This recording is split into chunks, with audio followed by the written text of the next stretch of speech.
So you do not think President Tinubu has done the right thing, or is at the driver's seat in terms of decision making over security situation in this country? No, he hasn't.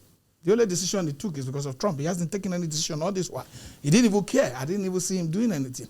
It was because of Trump, and one, it was because for his own safety, and he's selfish. Because we had a rumor that there was a coup in this country, and suddenly we saw that the service chief was changed, and that is personal. Because I do not see those level of enthusiasm on his own part to say, look, let me go here, let me go here. How many places has he visited? How many places has he been able to comfort people?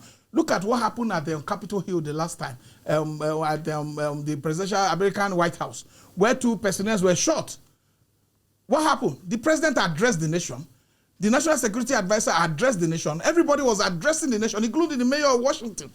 But we are having people, getting kidnapped.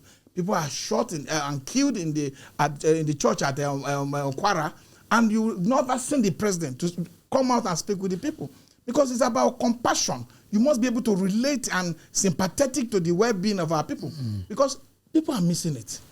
The primary purpose why government was created is not for government to build school. Yeah, you could build school. This is, you captured it in section, in fundamental principle of state policy.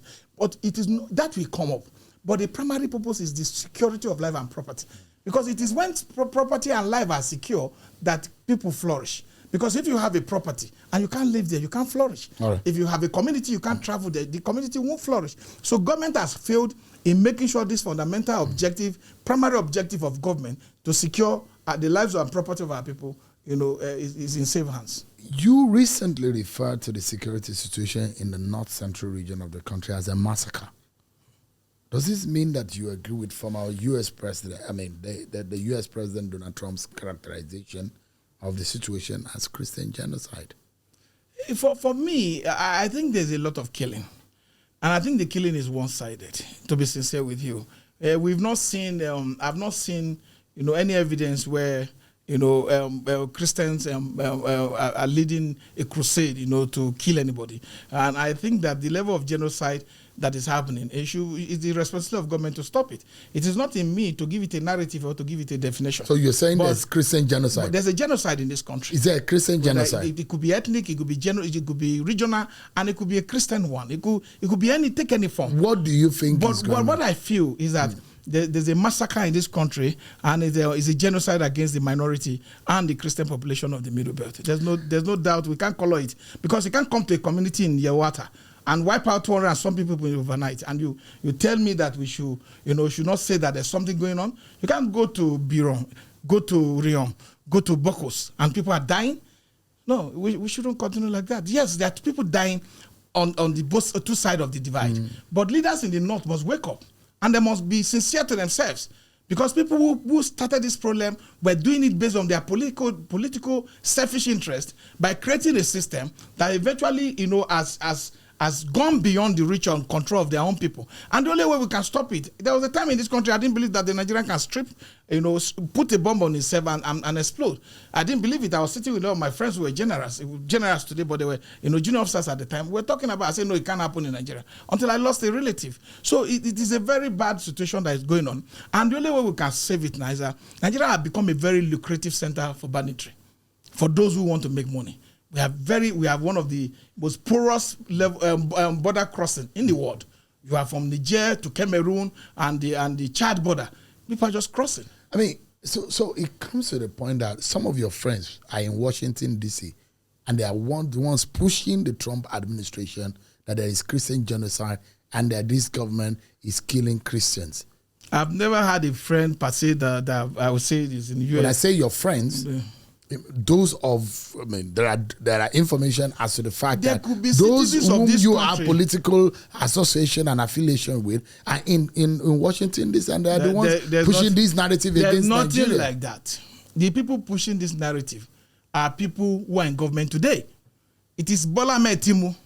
It is the APC, them Shehu, Sani, all of them who were posting on Twitter, including Omokri, who were writing on Twitter, who were speaking to the U.S. government that there's Christian genocide in this country.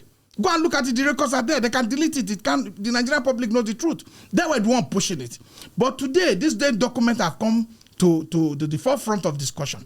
And the American government is treating their proposal and their petition to the government. So they cannot deny it. And I cannot say that I have any person. If I have a person in the United States that is pushing it, I will be here and I will admit it. There's nothing to run about and there's nothing to hide. But the fact that I have nobody in the United States today that I've seen pushing, apart from the information that I've seen during the Jonathan regime, Jonathan administration, where Bola Ahmed Tinubu categorically made statement that there's Christian genocide, when I've seen some from Shehu Sani, when I've seen from Reno Omokri and others, they've made this statement more than several times, and they've also communicated this statement to the United States. So for the challenge we have is that people are not willing, people are not consistent in their principles and in their public statement. They will say one thing tomorrow and change tomorrow. You can never find that with me. Whatever I said last year, 10 years ago, even on your show or wherever you have interviewed me, I've stood by them. Because I believe that no man should be so inconsistent that people will not know where he stands in times of crisis. Today, there are these challenges that we have today is critical, and we will need support, international support, in whichever manner, to be able to make sure that we stop we eradicate these people who are bent on making Nigeria go on their knees to beg them to have a place to sleep at night. People can no longer sleep with their eyes closed. That's not the kind of country I envisioned when I was growing up.